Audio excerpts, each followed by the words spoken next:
안녕하세요. 이번 영상에서는 H1B와 나노젠 나노코박스에 대해서 분석해 보도록 할 텐데요. 영상 본격적으로 시작하기 전에 좋아요, 구독, 알림 설정까지 해주시면 감사하겠습니다. 자, 여러분 오늘은요, 베트남 현지에서 굉장히 의미 있는 소식이 들려와서 제가 여기 대해서 말씀드리도록 할 건데요. 특히 오늘 말씀드리는 내용이 굉장히 중요하다 보니까 영상 끝까지 봐주시면 감사하겠습니다. 일단 제가 지금 화면에 띄워놓은 이 사이트가 바로 베트남 보건부의 공식 홈페이지인데요. 우리말로 번역을 해드리면 여기 한뉴스라고 나와있죠. 가장 최신 뉴스인데 바로 여기 보시는 것처럼 베트남의 보건부 장관 응우엔 탄롱 장관이 드디어 세계보건기구 WHO의 서태평양 지역 국장을 이제 만났다고 되어 있어요. 자, 그래서 우리가 현재 이 베트남에서도 나노코박스에 대한 긴급 승인을 기다리고 있는 입장에서도 이 시기에 WHO를 만났다는 것 자체가 굉장히 의미가 있다고 보여지는데, 한번 내용을 들어가서 보여드리면요, 여러분들이 놓치시면 안 되는 게 단순히 이 타케시 카사이라는 WHO의 지역 국장을 만났다는 게 문제가 아니라 여기 보시면 뭐라고 나와있죠? WHO의 지역 질병 통제 프로그램 책임자, 이 사람도 바로 WHO를 대표해서 이 회의에 참석을 했다는 거예요. 그래서 이것만 봐도 아시겠지만 여러분들이 단순한 미팅 차원의 이런 회의가 절대 아니다, 이렇게 말씀드릴 수가 있는 거고, 그동안에 이 베트남 보건부 측에서 WHO에 지속적으로 뭘 요구했죠? 자국에 이 백신이 허가가 된다면 이후에 신속하게 WHO에서도 긴급 승인을 해달라, 이렇게 계속해서 요구를 하고 있었죠. 그래서 우리가 나노코박스가 이 긴급 승인이 임박한 상황에서 예상을 해볼 수가 있는 게, 지금 이 WHO와 이렇게 긴밀하게 얘기가 오간다는 거는 베트남 내부에서 승인이 떨어진다고 하면 이후에 WHO에서도 빠른 시일 안에 긴급 승인이 떨어질 가능성이 굉장히 높다, 이렇게 우리가 예상을 해볼 수가 있는 거죠. 자, 그래서 제가 확보한 자료에 따르면 바로 이분이 이 WHO의 서태평양 지역국장이고요.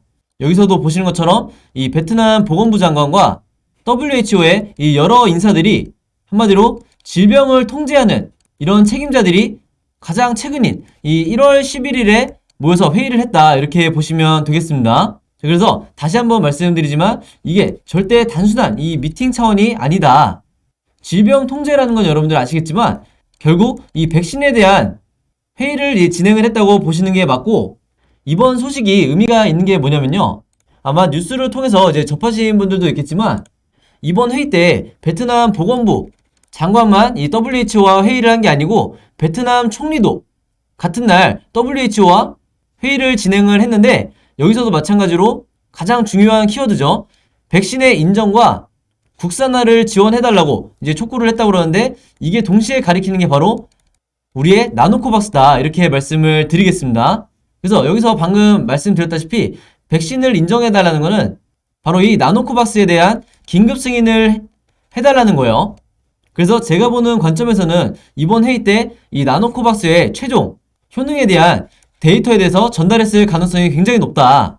이미 그동안에 이 베트남 보건당국과 WHO 같은 경우에는 작년부터 여러분들이 아시겠지만 이 나노코박스에 대한 대조 연구를 같이 연구를 진행을 했었죠. 그래서 여기에 대한 평가도 이미 끝난 상황이기 때문에 WHO에서도 굉장히 빠른 시일 내에 긴급 승인이 떨어질 걸로 예상이 되고, 특히나 이 나노코박스 같은 경우에는 임상시험 과정에서 사망자가 단 한 명도 나오지 않았고, 그리고 중증 환자로 증상이 악화되는 걸 막는 비율이 무려 이 90% 넘는 굉장히 높은 수치가 나와줬기 때문에 최근의 상황처럼 이 전 세계적으로 3차, 4차, 그리고 5차까지 계속해서 이 접종이 얘기가 나오고 있는 이런 상황에서는 WHO 입장에서도 절대적으로 이 나노코박스가 필요한 상황이다, 이렇게 보시면 되겠습니다. 당연히 여기에는 저렴한 비용이 절대적인 또 하나의 이유가 될 수가 있겠죠.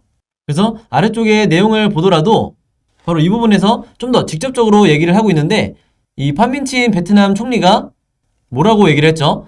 이 WHO가 베트남 백신의, 즉 나노코박스의 승인 절차와 생산에서 계속해서 지원을 해달라고 요청을 했죠.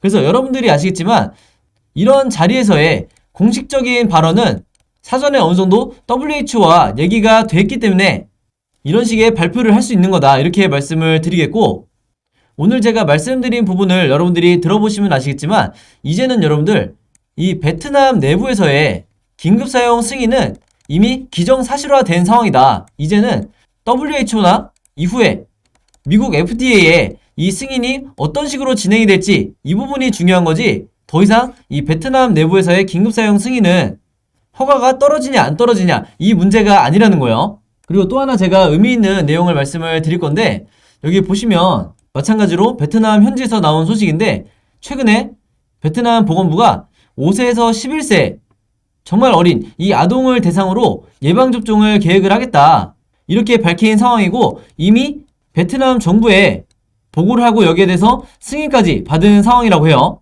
다만 아직 정확히 언제 진행을 할지 여기에 대해서는 시기가 아직 미정이라고 돼 있는데, 이게 왜 그러냐면요, 여러분들. 시기가 미정이라는 거는 당연히 이 나노코박스가 아직까지 오피셜로 뜨지 않았기 때문이죠.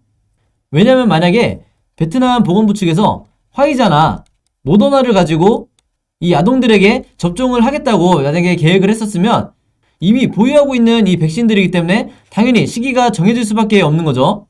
근데 바로 이 자국 백신을 기다리고 있기 때문에 아직까지 시기가 미정인 부분이고, 이 아래쪽에 보시면 예방의학과라고 나와 있는데 이게 보건부를 말하는 거예요. 그래서 보건부의 수뇌부는 정부가 허가를 하면, 즉 긴급 승인을 하면 보건부가 직접 공급 업체와 협력해 어린이를 위한 백신을 최대한 빨리 보유할 수 있도록 하겠다, 이렇게 밝혔다는데, 여기서 말하는 이 공급 업체가 바로 나노코박스를 생산하는 나노젠을 말하는 거죠. 왜 보건부가 이 나노코박스에 목을 맬 수밖에 없냐면, 여러분들이 아시겠지만 화이자나 모더나 같은 이 mRNA 백신은 아동은 물론이고 청소년에게도 최소한의 이 안전성이 입증이 되지 않았기 때문에 베트남 정부에서 망설이고 있다, 이렇게 보시면 되겠는데, 제가 왜 이렇게 말씀드릴 수가 있냐면, 여러분들이 작년 말에 11월 이후에 이 상황을 보시면 아시겠지만 이때 당시에 베트남 정부 측에서 청소년에 대한 백신 접종을 허가를 했다가 5명이 넘는 이 청소년들이 결국에 사망을 하고 말았죠. 그래서 이 사망 사건 이후에 결국에는 접종을 중단한 상황인데, 청소년뿐만 아니라 아동은 더 민감한 사안이죠. 그래서 베트남의 현지 여론 자체도 이제는 이 mRNA 백신, 즉 화이자나 모더나 같은 이 mRNA 백신을 아동이나 청소년에게 절대 접종시키지 말라는 이런 여론이 퍼져 있는 상황이기 때문에 가장 전통적인 방식으로 제작한, 즉 단백질 제조합 백신인 나노코박스에 대해서 유일한 옵션으로 생각할 수밖에 없다, 이렇게 말씀을 드리겠고, 최근에 이 단백질 제조합 백신이 주목을 받을 수밖에 없는 이유가 이미 전 세계적으로 이제 승인을 받고 있는 노바백스라는 백신이 있죠. 그래서 이 노바백스 같은 경우에는 제가 잠깐 설명을 드리면, 우리의 나노코박스보다 이 한 발 빠른 이런 단계를 밟아가고 있는데, 이제 얼마 안 있으면 FDA에 정식으로 2월달에 이제 승인을 받을 거라고 해요.